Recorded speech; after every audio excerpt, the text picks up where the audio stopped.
کیا آپ جانتے ہیں کہ جہنم کی آگ اتنی خوفناک کیوں ہے؟ اگر نہیں جانتے تو یہ ویڈیو آپ کے لیے ہے۔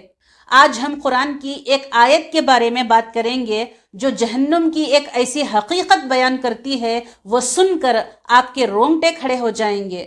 آپ سبھی سے گزارش یہ ہے کہ اس ویڈیو کو آخر تک ضرور دیکھیں۔ اکثر جب ہم جہنم کے بارے میں سوچتے ہیں تو آگ کے بارے میں سوچتے ہیں، لیکن قرآن مجید میں اس کا منظر کئی گنا زیادہ خوفناک ہے، جو یہ ہمارے عقل سے پرے ہے۔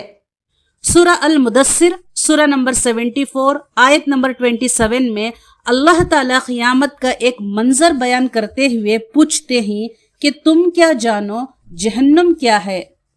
اس سوال کے بعد جواب دیا گیا وہ ہمارا دل دہلانے والا ہے۔ جواب کچھ اس طرح ہے، یہ بندے کی جسم کی کھال اتار کر رکھ دیتی ہے، یعنی بدن کو راکھ بنا دیتی ہے۔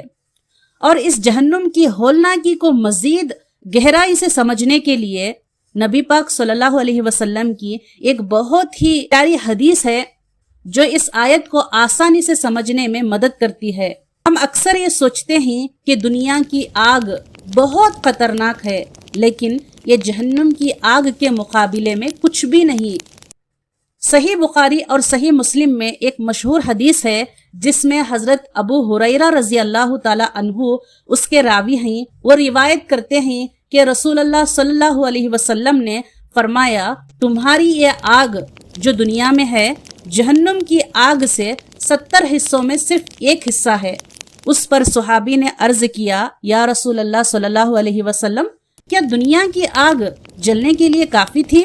تو رسول اللہ صلی اللہ علیہ وسلم نے فرمایا، جہنم کی آگ کو دنیا کی آگ پر 69 درجے اضافی فضیلت دی گئی ہے، بڑھا دیا گیا ہے۔